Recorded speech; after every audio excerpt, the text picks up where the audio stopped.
The Knicks just finished beating the Wizards by the score of 113 to 109, and Chris and I are here to break it all down. All that and much more on the Knicks Digest. What's up, guys? It's your boy Dariel and Chris. And Chris, I'm gonna get right into today's video.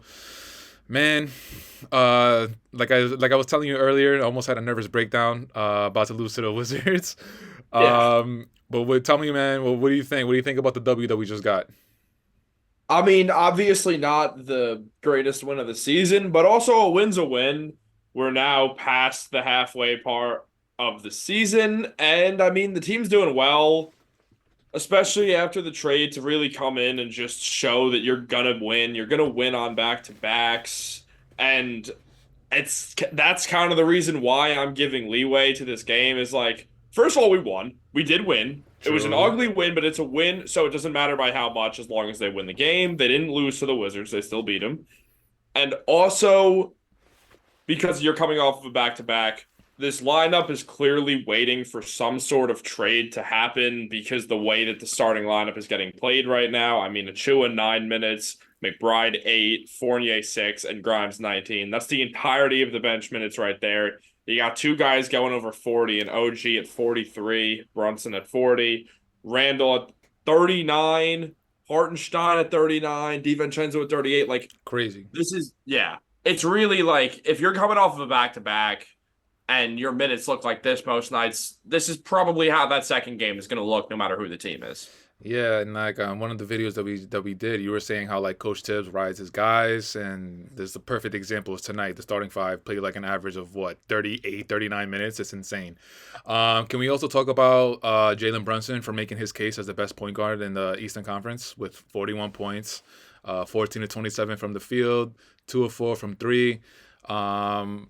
Yeah, I mean, listen, if he doesn't, okay, it's the Washington Wizards. Of course, they are one of the laughing stocks of the league. I get it, but they were competitive in this game. They did make the Knicks actually like have to raise up their game, and this is one of the difference that Jalen Brunson has given the Knicks organization. We have not had this type of player where Jalen Brunson was literally like, okay, nobody else really has it going on right now. We're about to lose to the Wizards. What's happening? Let me just turn on. Let me go to another level, a level that Jordan Poole can't go to yet, a level that Kyle Kuzma has not been able to go to, even though he's been in the league for a while. And Jalen Brunson is making his case for being one of, if not the best point guard in the East, and he's just dropping buckets left and right. Yeah, I agree. I mean, he's having a monster season. All-star returns or all-star voting had their final returns come back with 3 more days to vote. And Brunson is sixth on the guards. I just don't even know how that's possible.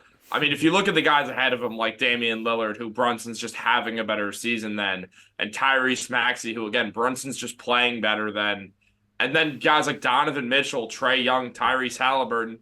If you look at the success of these teams, a lot of it is close, but the Knicks are the bigger staple of like, high level basketball out of all these teams. And Brunson is sixth. He is not the sixth best guard in the East. Five or No. four of the five people above him are point guards. I do not believe that Jalen Brunson is the fifth best point guard in the East. I really think the only guy with the guy with the best argument over Brunson is Tyrese Halliburton. And outside of that, there's a real case that Brunson should be starting in the All-Star game. That's a fact. I want to give you this stat as long as we're talking about Brunson. Brunson scored or assisted on 28 of the Knicks' 35 fourth quarter points. He had 20 in the fourth quarter, and he ended up with 41 points. So I'm just trying to give you that stat to show you the impact and how much we rely on Brunson, which could be looked at as a bad thing. I mean, Randall had a quote after the Orlando game saying how like he needs Brunson out there because he's the one that puts everybody in the right position. He's the one that initiates the offense. But like I mean, I'm glad we got the W. I hate to be like a party pooper, but like I don't know how I feel about Brunson. Like how much we need Brunson. Like it's so evident when he's not on the floor that it's like, oh crap, like we don't really have another Julius Randle. Unfortunately, is not, he can't do it. No, he can't. And really, I think when it comes down to it, you have to just realize like the Knicks not only are most likely going to make a trade, but they're going to need to make some sort of trade.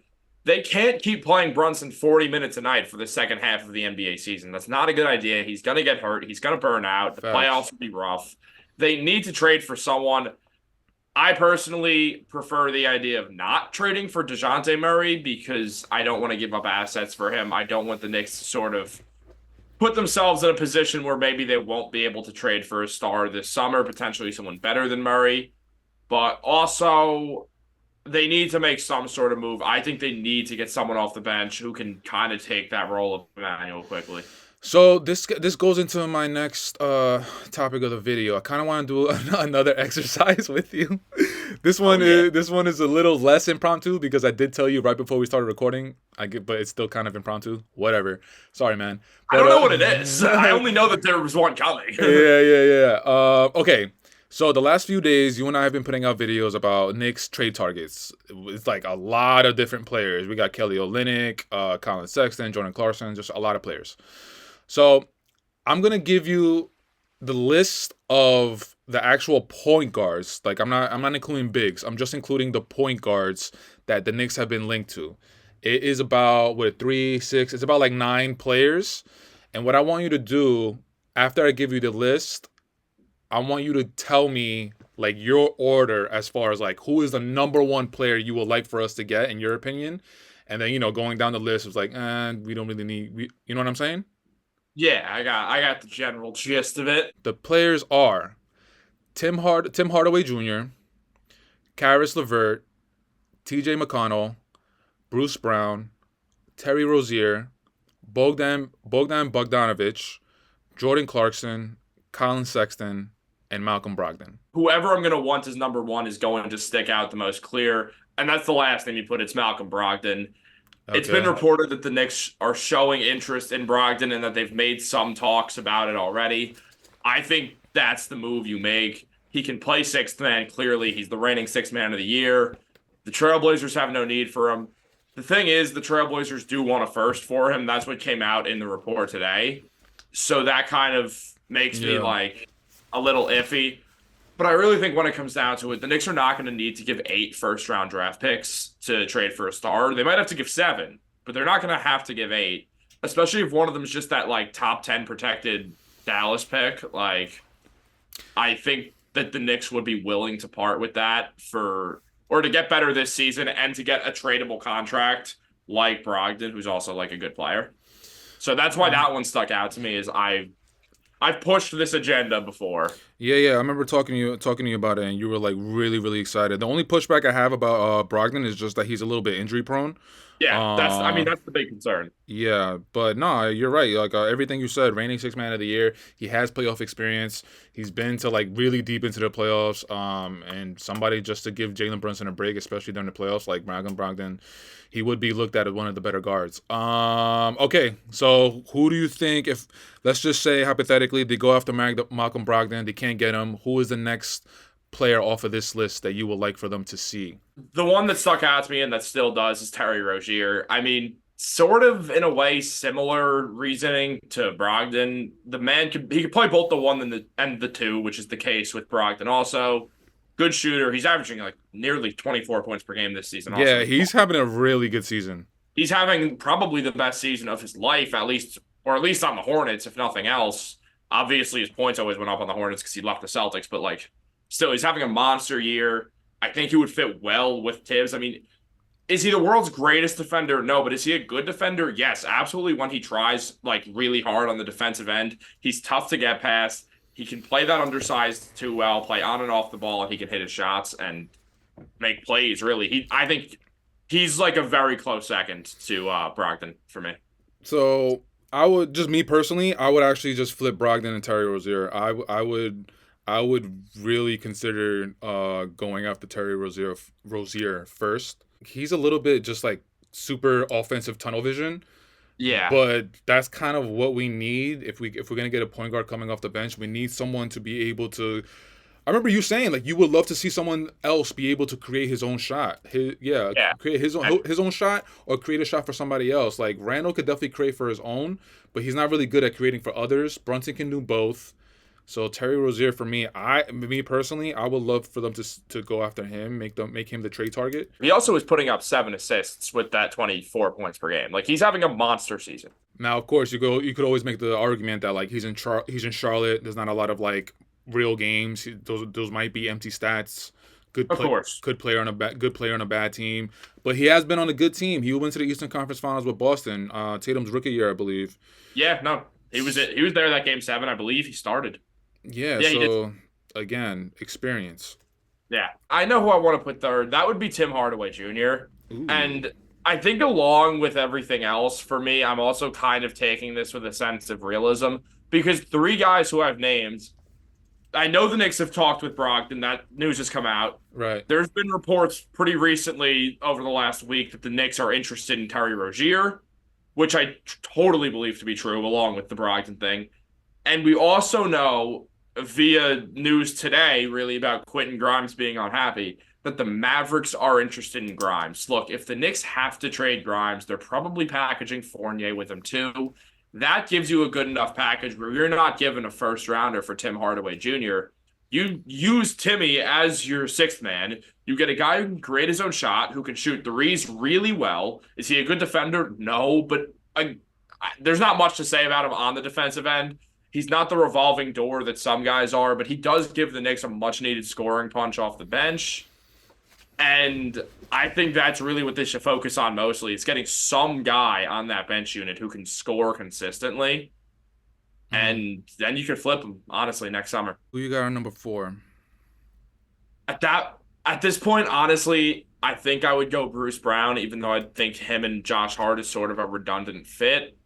I would go Bruce Brown just because he's arguably the best player on this list at all. So I think there's only so long I could kind of like defer him before you just go, you know what, take the talent, figure it out later. After that, I would probably go Bogdanovich just because the similarities to Hardaway, like basically just reiterate everything I said about Tim Hardaway Jr. Bogdanovich is a very similar player, gives the Knicks a sixth man, all that good stuff, and he is a tradable contract for next season. And he's not an undesirable player like Hardaway, where if you land him as part of a package for a star, you see him as a guy who you could kind of flip for a protected first. At that point, I'd go Jordan Clarkson. I'm much lower on Clarkson than most Knicks fans. I think yourself included. To a Yeah. degree, you're a fan of Jordan Clarkson, right? Yeah, I actually messed up my list.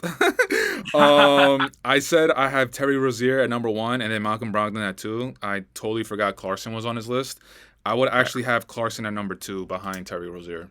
Okay, yeah. I know you're a big fan of Jordan Clarkson. Hold This up. one kind of excited me. Definitely not a big fan.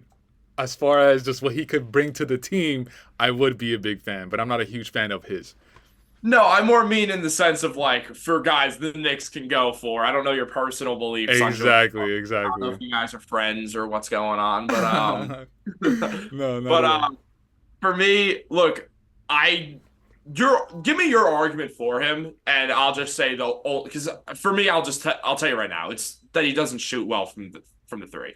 That's what gets to me. That's Yeah. like No. That's a fair argument. It's just Jordan Clarkson, like he can create his own shot. mhm. As far as creating for others, I'm not too sure if he can do that. I believe he averages 17 and 4 off the top of my head. Right. Creating for others might not be his bag. But again, if we're looking for someone to give Jalen Brunson a breather, I would at least like to have someone who's going to be aggressive and trying to put the ball in the bucket. Mhm. Right now, Deuce is not it. Even though he was playing well, but like Deuce to me, I don't think he's not gonna be it. But no, I see your point with Jordan Clarkson for sure. Like my literally the one caveat is I want a good shooter. Like that's just where my mind lies. Is like someone who can sort of create off the dribble. I I'm gonna stick with my list, but I could really see myself putting Clarkson over Bogdanovich also, like pretty comfortably. Outside of that, between Karis LeVert, TJ McConnell, and then Colin Sexton, I would go Karis LeVert. I think it's Okay. kind of similar to Clarkson, where it's like it's not that I'm disinterested. It's just I don't fully trust the shooting. But Right. outside of that, I mean, great sixth man scorer. The Knicks could use a bench scorer. He's also like he's obviously not out there to pass the ball, but he's not like some horrific passer. He could kind of the Knicks are they're focused on getting a point guard. Let's be real. Like that's what we sort of are seeing. They kind of view Deuce as a combo, more of an undersized two guard. I don't care if Deuce is the backup point guard if you have Karis LeVert with him because LeVert can score, and that goes for guys like Clarkson too, or even though he play point guard. But like I think it just gives you shot creation. The number one and two needs for the Knicks off their bench are shooting and shot creation. You can put those in any order you want. Both of them are desperate needs for this team. Okay, so the last two between T.J. McConnell and Colin Sexton. The thing with Colin Sexton, I feel like he gets that stigma of like just a loser because when he got drafted to the Cavs, I believe he was with the Cavs for a while where they were absolutely just dog shit. So I just feel like he's kind of like that stigma is on him. But like if he's like put in a good system, like Utah's a decent system, and he's like the starting point guard.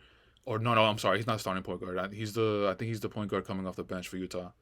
Yeah, but he's in 23 and a half minutes a night. He's putting up 17 points. He's shooting well. And he's a defensive absolute dog. Like he just loves playing defense. But I mean, I definitely get your point. Like he's not known for his offense or creating shots. So yeah, I wouldn't have him high on the list. That's the thing. For someone who feels like he would be creating his own shots on offense, he's really not. Like, that's the thing. Like, how many times is that guy hitting, like, a three that he's dribbling on? Just to rehash the list, your top three, you got Malcolm Brogdon number one, you got Terry Rozier number two, and you got Tim Hardaway Jr. number three. Yeah, and then on Saturday, the New York Knicks will host the Toronto Raptors, which is obviously the return of Emmanuel Quickley and RJ Barrett, two longtime Knicks. Barrett spent 4.5 years with the team. It was very up and down, though almost throughout the entirety of it, he was loved by Knicks fans. And then IQ, it's everyone has loved the guy from moment one.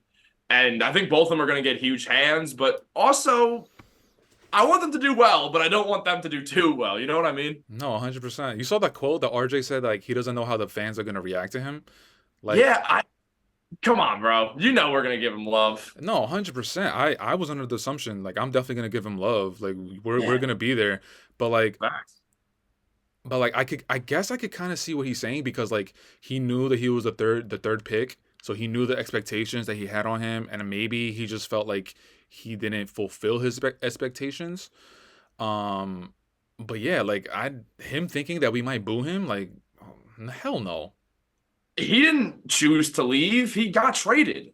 exactly. And he was on the teams that like brought that went to the playoffs, second round of the playoffs. But Yeah, no, for sure. I mean, look at a guy like David Lee. Like David right. Lee forever gets cheers. We'll be at the Knicks game. Ben from Raptors Digest will be at the Knicks game with us. Hopefully, quickly doesn't torch us, yo.